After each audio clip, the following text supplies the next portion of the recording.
आपको 6 बड़ी तस्वीरों के माध्यम से हम आपको इजराइल हमास जंग की बड़ी बातें बताना चाहते हैं।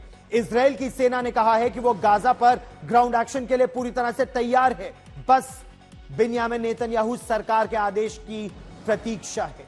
इजराइल की सेना ने अपनी तैयारी का बकायदा एक वीडियो जारी किया है और इस बीच आज इजराइल के साथ खड़े होने के लिए फ्रांस के राष्ट्रपति इमैनुअल मैक्रोन टेल अवीव पहुंचे। दूसरी तरफ वो तस्वीर भी आप बड़े गौर से देखिएगा, हमास ने एक वीडियो जारी करके दिखाया कि उसके लड़ाके कैसे गाजा से इजराइल के टैंकों पर और बख्तरबंद गाड़ियों पर ड्रोन से हमला करने के लिए पूरी तरह से तैयार है और तेल अवीव तक उनके ड्रोन पहुंच सकते हैं। यह दावा गाजा पट्टी की सुरंग के अंदर से, वो तस्वीर आप देखिए, यह हमास के आतंकवादी यह दावा कर रहे हैं। इजराइल ने गाजा पट्टी में बीती रात 400 ठिकानों पर हमले का दावा किया है और इन सब के बीच हमास ने 2 इजरायली महिलाओं को रिहा किया, यह कहते हुए 80 और 85 वर्ष की जो महिलाएं हैं इनको मानवीय आधार पर रिहा किया जा रहा है। लेकिन इजराइल ने साफ किया कि यह बमबारी के डर से हमास अब लोगों को रिहा कर रहा है। बमबारी जारी रहेगी तब तक जब तक सभी रिहा नहीं हो जाते। इससे पहले हम आपको यह भी बता दें, इस वक्त की एक बड़ी खबर आ रही है। अमेरिका ने गाजा पट्टी पर इजराइल के ग्राउंड एक्शन से पहले अमेरिकी सेना के एक 3 स्टार जनरल को, मरीन कोर के जनरल को भेजने का निर्णय किया है। जी हां, अमेरिका के मरीन कोर के commander lieutenant general James Glynn Israel जाएंगे। यह तस्वीर आप देख रहे हैं। क्यों जनरल ग्लिन को भेजा जा रहा है? ये अर्बन वॉरफेयर में यानी शहरी युद्ध में माहिर हैं। 2017 में इस्लामिक स्टेट आईसिस का सफाया करने में जनरल ग्लिन शामिल थे और अब वो इजरायली सेना को गाजा में ग्राउंड ऑपरेशंस की रणनीति को समझेंगे, साझा करेंगे और अपने विचार उस पर रखेंगे। इसके अलावा अमेरिका ने कुछ और सैन्य अधिकारियों को भी ग्राउंड पर भेजा है कि मिनिमम कैजुअलिटीज, कम से कम इजरायली कैजुअलिटीज के साथ इजराइल का जो हमास को दंड देने का ऑपरेशन है वो बदस्तूर जारी रहे। और एक और बड़ी खबर, हमास से जंग में अमेरिका इजराइल के साथ कंधे से कंधा मिलाकर हर मोर्चे पर खड़ा है, उसकी हर मुमकिन मदद कर रहा है। जिस तरह से मिसाइलें भेजी जा रही हैं, third anti tank system, Patriot missile defence shield, third anti surface to air missile system भेजा जा रहा है। इसके अलावा हथियारों के साथ साथ जो सैन्य रणनीति बनाते हैं, रणनीतिकार, वो भी इजराइल जा रहे हैं। क्यों अमेरिका ने इतना बड़ा कदम क्यों उठाया है? क्योंकि अमेरिका चाहता है कि इजराइल की सेना को कम से कम नुकसान उठाना पड़े। ग्राउंड ऑपरेशंस, हमास के पास इस समय एंटी टैंक मिसाइल्स हैं, shoulder fired surface to air missiles हैं, एंटी टैंक माइन्स हैं। ईरान ने, अमेरिका और इजराइल के मुताबिक ईरान ने जबरदस्त तैयारी करा के रखी है इस समय हमास की, कैजुअलिटीज कम हो। जिस तरह से आईसिस का खात्मा किया उसमें लगभग 9 से 10 महीने लगे थे मोसुल में। अब यह ऑपरेशन कैसे चलेगा, देखिए ये रिपोर्ट। इजराइल हमास की रणभूमि से सबसे बड़ी खबर। इजराइल में शहरी युद्ध में माहिर अमेरिकी जनरल की एंट्री। अमेरिकी जनरल बताएंगे हमास को जड़ से मिटाएंगे। हमास से इजराइल की जंग 18वें दिन तक आ पहुंची है, मगर गाजा पट्टी पर सैकड़ों टैंक और लाखों सैनिकों का जमावड़ा करने के बाद भी गाजा में अपने कदम रखने से पहले इजराइल 100 बार सोच रहा है। हमास के खिलाफ उसकी जंग को अजय बनाने का फॉर्मूला बताने के लिए अमेरिका ने शहरी युद्ध के माहिर और आईएसआईएस को मिटाने वाले जनरल को इजराइल भेजा है। उनके आने के बाद ही आज इजराइल की सेना ने यह वीडियो जारी कर दिखाया कि उनके सैनिक कैसे गाजा पट्टी में जमीनी एक्शन की तैयारी कर रहे हैं। गाजा में सुरंगों के जाल और इमारतों की ढाल के पीछे छिपे हमास के लड़ाके आईईडी और धोखा देने वाले ट्रैप बिछाए बैठे हैं। एक चूक इजरायली सैनिकों पर इतनी भारी पड़ सकती है जिसकी कीमत वो चुकाना नहीं चाहते। लिहाजा उससे पहले इजरायली सेना अमेरिकी जनरलों के सुझाव पर पूरी तैयारी कर रही है।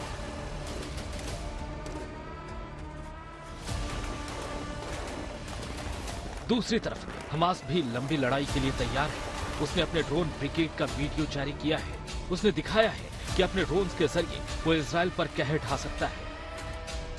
हमास के लड़ाके आमतौर पर आबादी के बीच और उसके नीचे सुरंगों से ऑपरेट करते हैं, लेकिन आबादी से दूर शूट किया गया हमास का यह वीडियो दिखाता है कि हमास शायद वहां नहीं जहां इजराइल उसे ढूंढ रहा है।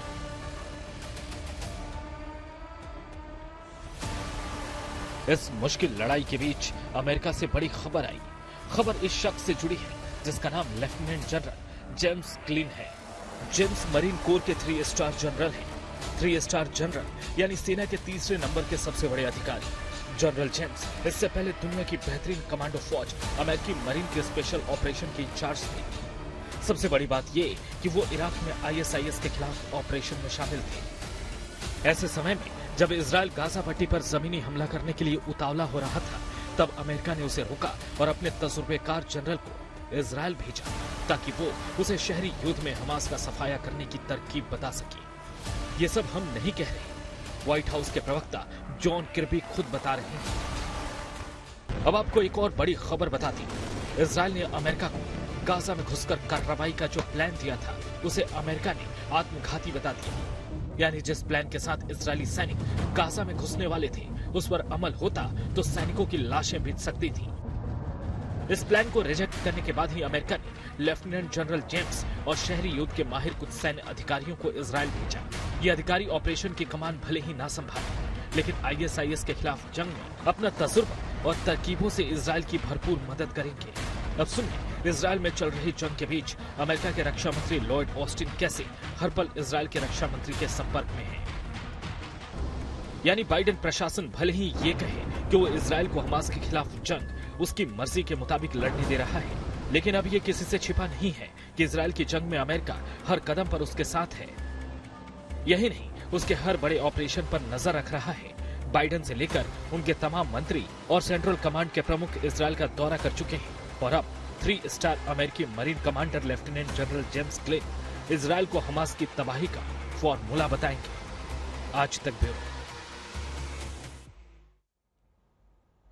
और इस बीच एक और बड़ी खबर आ रही है। ईरान के राष्ट्रपति इब्राहिम राइसी ने रूस के विदेश मंत्री सरगई लावरोव से बातचीत की है और यह कहा है कि गाजा पट्टी में जो हो रहा है वो मानवता के खिलाफ अपराध है। जिस तरह से महिलाओं और बच्चों को, बेगुनाहों को निशाना बनाया जा रहा है और अमेरिका की मदद से इजराइल ये कर रहा है। यह भी कहा गया कि गाजा पट्टी पर हमला रोकने के लिए रूस को हर संभव प्रयास करने की आवश्यकता है ताकि मॉस्को इस तरह से इसमें शामिल हो कि गाजा पट्टी में महिलाओं को, बच्चों को बचाया जा सके। सरगई लावरोव जो विदेश मंत्री है रूस के, उन्होंने कहा कि रूस प्रतिबद्ध है इस बात में कि जितने भी वायदे और करार हुए हैं ईरान और रूस के बीच, उन सभी का पूरी तरह से सम्मान हो। बड़ी खबर इस समय आ रही है, ईरान ने रूस की मदद मांगी है और राजेश पवार मेरे सहयोगी युद्ध क्षेत्र से, इजराइल से हमारे साथ जुड़ रहे हैं।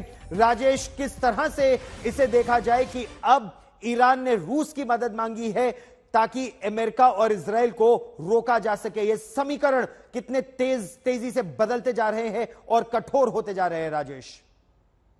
देखिए गौरव, सरगई लावरोव बहुत सीजन डिप्लोमेट हैं। बहुत साल से वो विदेश मंत्री रहे हैं रूस के, और ईरान ने बहुत मदद की है रूस की यूक्रेन के अंदर। देखिए, जब कहीं से हथियार नहीं आ रहे थे, रूस ने ईरान ने चाहे वो शाहिद ड्रोन्स हों या दूसरे ड्रोन्स हों, बहुत बड़ी मात्रा में ड्रोन्स दिए हैं रूस को यूक्रेन युद्ध के लिए, जब उन्हें कहीं से एम्यूनिशन या मदद नहीं मिल रही थी। अब ये ईरान की प्रॉक्सी वॉर है अमेरिका के खिलाफ। जैसे अमेरिका की प्रॉक्सी वॉर यूक्रेन में रूस के खिलाफ थी, तो कहीं ना कहीं पाले बदल गए हैं, लेकिन तार जुड़े हुए हैं। रूस के, यूक्रेन के, इसराइल के, ईरान के, इनके सबके तार आपस में जुड़े हुए हैं, सिर्फ पाले बदल गए हैं। और मुझे लगता है जिस तरह से ईरान ने भरपूर मदद की थी रूस की यूक्रेन में, उसी प्रकार से अब मुझे लग रहा है रूस की बारी है। लेकिन मैं आपको ये बोलना चाहता हूं कि रूस के पास अभी वो कैपेबिलिटी नहीं है जो ईरान के पास थी। देखिए, ईरान फुल प्रोडक्शन कर रहा था अपने ड्रोन्स की, हर किसी चीज की, तो वो सप्लाई कर सकता था रूस को, बिकॉज सबको युद्ध नहीं चल रहा था। लेकिन रूस के पास यहाँ अपनी कमी पड़ी हुई है। देखिए, चाहे हम कितनी बात कर रहे हो इस वक्त इजराइल और हमास के युद्ध की, लेकिन यूक्रेन में युद्ध थमा नहीं है, फुल स्विंग पे है। साउथ और ईस्ट यूक्रेन में इस वक्त पूरी जोरों पर लड़ाई चल रही है। दिन रात हजारों 155 मिलीमीटर आर्टिलरी के रॉकेट्स और बॉम्ब्स फायर किए जा रहे हैं। तो रूस के पास स्पेयर करने के लिए इस वक्त कोई एम्यूनिशन हथियार नहीं है। तो ये देखना बड़ा दिलचस्प होगा कि अब किस प्रकार से रूस ईरान की मदद करता है। एक जो वो कर सकता है फॉर श्योर इज इंटेलिजेंस, वो इंटेलिजेंस सप्लाई कर सकता है ईरान को। वो उसके सीरिया में बेसिस है रूस के, वहां से थोड़ी मदद कर सकता है, लेकिन रूस की अपनी लिमिटेशन है। राजेश, इस खबर पर आप नजर बनाए रखिए। ताजा जानकारी के लिए फिर मैं आपके पास लौट कर आऊंगा। लेकिन ये जो जंग है ये एक और विस्तृत रूप लेती जा रही है और अमेरिका के टॉप जनरल्स, खासतौर पर marine core commander general Glenn Israel पहुंच रहे हैं। और जनरल ग्लेन की भूमिका यहां महत्वपूर्ण क्यों है? क्योंकि जनरल ग्लेन अर्बन वॉरफेयर के एक्सपर्ट है, यूएस मरीन कोर कमांड कर रहे हैं। और अर्बन वॉरफेयर की बात करी जाए या आईसिस के खिलाफ, इस्लामिक स्टेट के आतंकवादियों के खिलाफ जो ऑपरेशन था उसमें उनकी महत्वपूर्ण भूमिका रही थी। लेकिन क्या हमास और आईएसआईएस, गाजा पट्टी और मोसुल, क्या तुलना हो सकती है या अंतर बहुत ज्यादा है? जड़ से मिटाना हमास को क्या संभव हो पाएगा जिस तरह से इस्लामिक स्टेट को एक पोटेंट थ्रेट, एक बड़े खतरे के रूप में हटा दिया गया था? आज भी गाजा पट्टी की अगर बात करें तो हमास की सरकार है।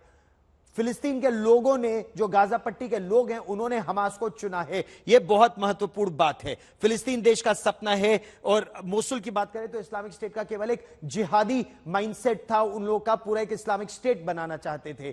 फिर अगर हम मोसुल की बात करें तो इराक के लोग तंग आ चुके थे, उत्तरी सीरिया तक के लोग तंग आ चुके थे आईसिस के आतंकवाद से। लेकिन हमास के साथ अभी भी गाजा पट्टी के लोगों का सपना जुड़ा हुआ है। आईसिस के पास खलीफा का शासन, एक कैलिफेट बनाने के नाम पर जिहादी विचारधारा के अलावा और कुछ नहीं था। हमास के पास सुरंगों का एक बहुत बड़ा जाल है जो 2009 में भी, 2014 में भी बहुत बड़ी चुनौती इजराइल की सेना के लिए थे। आईसिस जमीनी ठिकानों से लड़ रहा था और एक बार आईसिस के फाइनेंशियल सेंटर्स को, तेल के भंडारों को तहस नहस कर दिया तो आईसिस के पास पैसा नहीं बचा था। ईरान के जरिए हमास को लगातार पैसा मिल रहा है, हिजबुल्लाह के जरिए, लेबनान के जरिए पैसा मिल रहा है।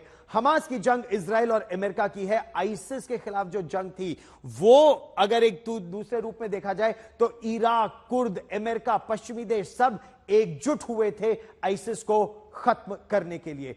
इजराइल और अमेरिका हमास की तुलना आईसिस से कर रहे हैं। वो बर्बरता, ये कह रहे हैं कि आईसिस जिस तरह कैमरे पर गला काटता था, लोगों को कैमरे पर मारता था, वही हमास के आतंकवादियों ने भी किया। तो जिस रणनीति के तहत आईसिस को अमेरिका ने हराया, क्या वही रणनीति, अर्बन वॉरफेयर की वो रणनीति काम कर सकती है? अमेरिका के जो रक्षा मंत्री है लॉयड ऑस्टिन, उन्होंने माना कि हमास के खिलाफ इजराइल की जो जंग है वो आईसिस के खिलाफ मोसुल में लड़ी गई जंग से बहुत ज्यादा मुश्किल भी होगी। और ऐसा वो क्यों कह रहे हैं? लगभग रोज बात कर रहे हैं वो इजराइल के रक्षा मंत्री योआव गैलेंट से। लेकिन यह जंग बहुत खतरनाक क्यों होगी, देखिए ये रिपोर्ट। इजराइल गाजा पट्टी से हमास का सफाया करना चाहते हैं, लेकिन अमेरिका के रक्षा मंत्री लॉयड ऑस्टिन आगाह कर रहे हैं कि हमास से गाजा में जंग मोसुल में आईएसआईएस से जंग के मुकाबले ज्यादा मुश्किल होने वाली है। और लॉयड ऑस्टिन की देखरेख में ही 2017 में इराक और सीरिया से आईएसआईएस के सफाई की जंग शुरू हुई थी। ऑस्टिन जब इजराइल पहुंचे थे तब उन्होंने इसका जिक्र किया था और कहा था कि हमास ने जो किया वो आईएसआईएस से भी बर्बर था। ये वो इराकी सेना है जो कभी आईएसआईएस से हारकर भाग खड़ी हुई थी। फिर अमेरिका और दूसरे पश्चिमी देशों ने इन्हें ट्रेनिंग दी, अत्याधुनिक हथियार दिए और 2017 में जब इन्होंने अमेरिका के नेतृत्व में आईएसआईएस के गढ़ मोसुल पर हमला किया तो उसे पीछे हटना पड़ा। घर घर जाकर इराकी सैनिक एक ही सवाल पूछते थे, कहां है दाइश? दाइश यानी आईएसआईएस। आईएसआईएस से ये जंग जमीन के ऊपर लड़ी गई थी। दूसरी तरफ हमास से इजराइल की जंग जमीन के ऊपर और भीतर भी लड़ी जाएगी, क्योंकि उसने गाजा पट्टी में जमीन के भीतर सुरंगों का जाल बिछा रखा है। उन सुरंगों में ही उसके लड़ाके छिपते हैं, वहीं उसके हथियारों का जखीरा है। इन सुरंगों से उसे निकलने के लिए जमीनी ऑपरेशन जरूरी है, लेकिन तैयारी के बिना जान की भारी कीमत चुकानी पड़ सकती है। हमास के खिलाफ इजराइल की जंग और आईएसआईएस के खिलाफ अमेरिका की जंग में एक बड़ा अंतर और भी है। मोसुल में डटे आईएसआईएस को खदेड़ने के लिए उसकी घेराबंदी भी वैसे ही की गई थी जैसे गाजा की गई है। लेकिन गाजा पर चढ़ाई के लिए जहां सिर्फ इजरायली सैनिक मोर्चे पर हैं, वहीं आईएसआईएस के खिलाफ इराकी और कुर्द सैनिकों के अलावा अमेरिका के अलावा ब्रिटेन, फ्रांस समेत कई पश्चिमी देशों के सैनिक भी मैदान में थे।